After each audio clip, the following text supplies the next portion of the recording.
ganhar dinheiro e gastar. Quem não gosta? Na sociedade em que vivemos, essas duas experiências são imediatamente associadas ao prazer. Guardar é que é o grande desafio. Sempre parece um sacrifício, um drama, certo? Errado. Muitas pessoas sentem enorme prazer ao guardar dinheiro e encontram o ponto de equilíbrio para fazer isso sem ter que ser pão duro ou mão de vaca, como se diz por aí. É com essas pessoas que sabem viver bem e economizar que nós vamos aprender algumas lições no programa de hoje. Eu tenho prazer em guardar dinheiro. Eu tenho prazer em saber que eu tenho um montante de dinheiro no banco, assim. Quais são as estratégias para guardar dinheiro com tranquilidade? O caminho são 4 passos, ou seja, diagnosticar, sonhar, orçar, poupar. Fique com a gente, o Educação Financeira está só começando.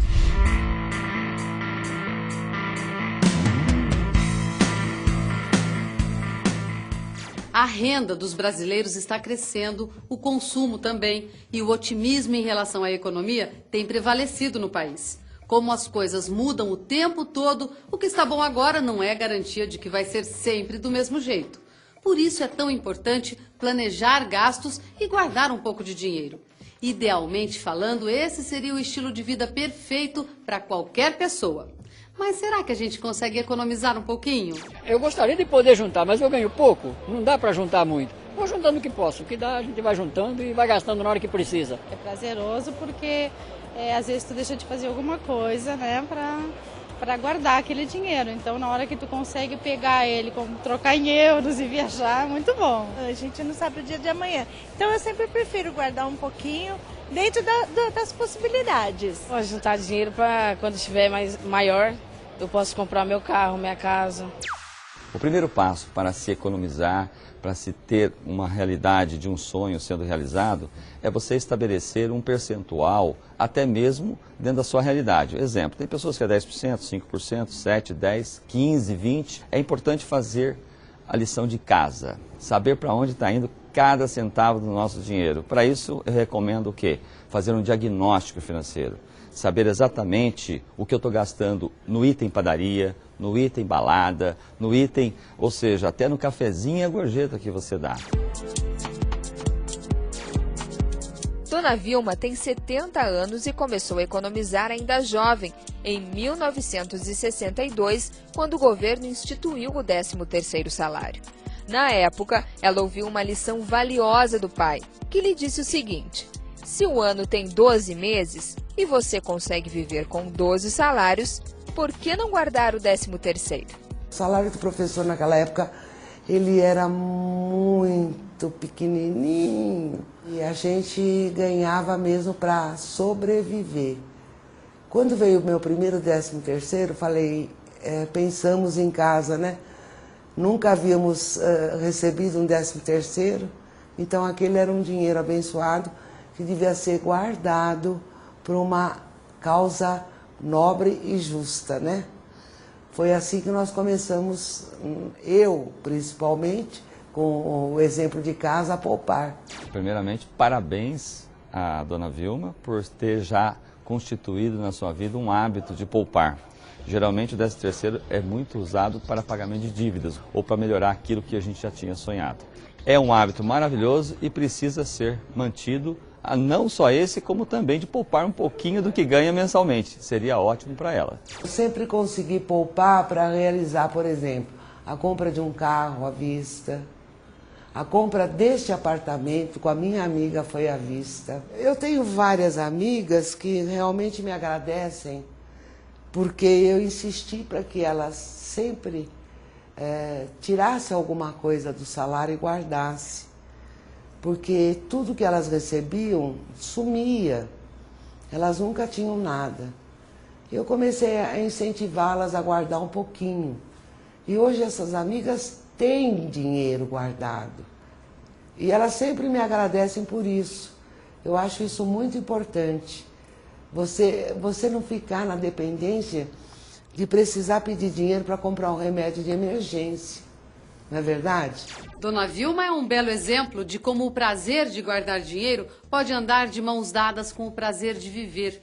E as vantagens de fazer isso não chegam somente com a idade ou depois de muitos e muitos anos de esforço. Melhor, elas vêm acontecendo ao longo de toda a vida. A terceira idade tem a questão da tranquilidade, porque daí as pessoas costumam ter gastos até mais elevados, porque a aposentadoria em geral vai sendo comida, né? Não acompanha os gastos, e tem também todas as despesas com remédio, com saúde e tudo mais. Então, ter um dinheiro guardado, saber que, pelo menos com relação a essa parte financeira, não se vai ter preocupação, é um alívio para todo mundo praticamente.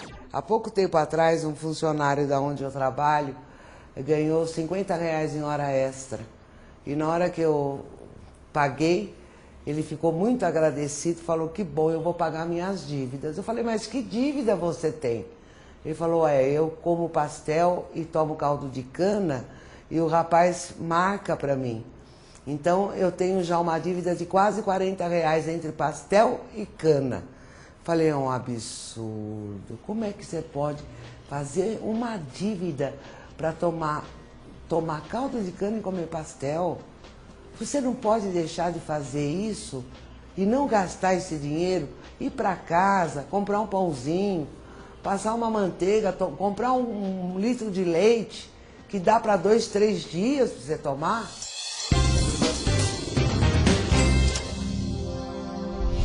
Em qual desses países você acha que as pessoas poupam mais? Alternativa A, Rússia, B, China, C, Índia ou D, Brasil? Que poupam mais?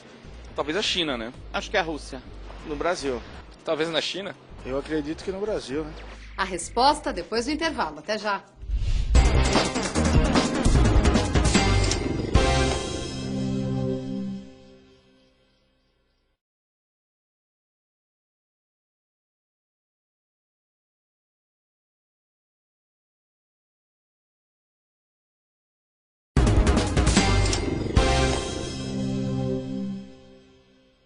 Estamos de volta hoje falando sobre o prazer de guardar dinheiro e conhecendo estratégias para colocar esse hábito também no dia a dia.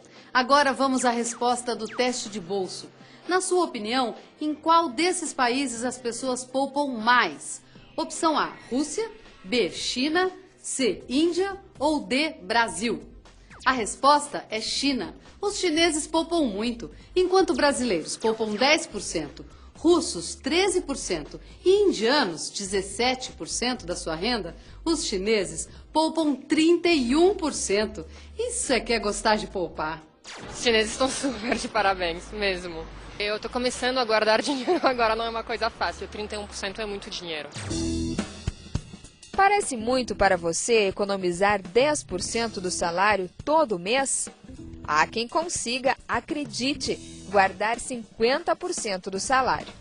É o caso da fotógrafa Vânia, que paga todas as despesas com menos da metade do que ganha. Eu tenho uma super fama de ser uma pessoa super econômica, mas eu não tenho essa relação de economia com o dinheiro.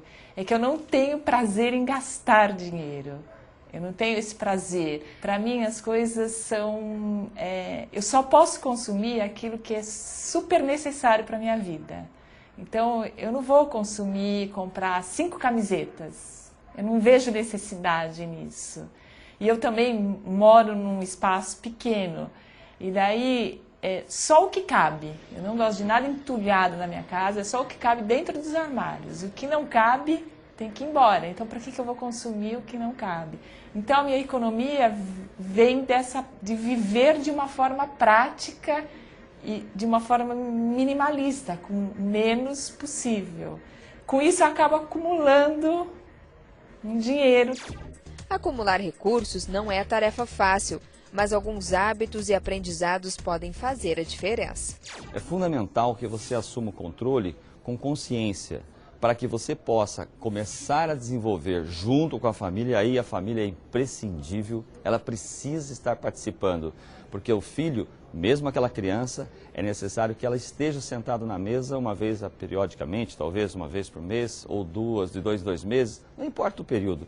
O importante é que essa criança saiba que todos movendo-se para um objetivo, seja um objetivo individual do filho de um videogame, seja o objetivo do pai de um novo carro, seja um objetivo da família, um coletivo, ou seja, um sonho coletivo de viagem, é preciso saber quanto custa, quanto vamos guardar, e em quanto tempo. Com isso, todos os sonhos podem ser realizados. O meu pai era uma pessoa bem econômica, assim, que conseguiu acumular um capital até que razoável através de uma economia assim, meio caseira, assim, aquela coisa, trabalhando, investindo. Era um investidor, tinha o próprio negócio, então tenho essa herança aí. Eu guardei dinheiro ali, primeiramente para ficar 6 meses na Ásia, mas sem trabalhar, só viajando e fotografando. Então ali também eu aprendi uma coisa, que é possível você viver com um borderô diário. Por exemplo, eu na minha segunda viagem, que é mais recente, enfim, que foi 6 meses na África, eu poderia vir aqui para o Brasil e comprar um carro. Mas não, eu fui para a África e fiquei 6 meses gastando diariamente um X. Então, por dia, digamos que eu podia gastar $100 por dia. Então, eu tinha que dormir, eu tinha que comer e eu tinha possivelmente transporte, porque eu não fiquei na África num lugar. Eu viajei toda a costa leste. Então, com aquilo, você aprendia a viver também de novo com o mínimo possível. A primeira regra para quem quer guardar dinheiro é: dinheiro guardado é dinheiro que não existe. Nunca pegue de onde você investiu para comprar um computador, por exemplo, com a intenção de repor depois, pois geralmente isso não acontece. É muito comum a gente realizar sonhos muito curtos, né? Eu vou comprar isso aqui, e aí você quer realizar um pouquinho maior, aí você é obrigado a entrar no endividamento. Então é importante que você e nós conheçamos já os sonhos de curto, médio e longo prazo, para que você guarde um pouquinho para cada um. Lógico que o de curto é aquele que você realmente vai guardar em 12 meses. Então, provavelmente, não é um sonho com um valor muito grande. Ou seja, uma televisão, um computador, um videogame do filho, né? Alguma coisa que a mulher queira comprar. Isso tudo é possível fazer em curto prazo, ou seja, até 1 ano.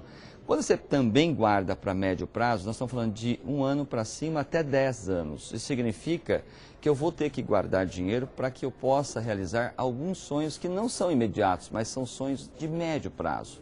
E o de longo, você nunca pode perder de vista também. É muito comum a gente acabar esquecendo de longo prazo e começa a viver todo 30 anos, 40 anos vivendo e só realizando coisas pequenininhas, né?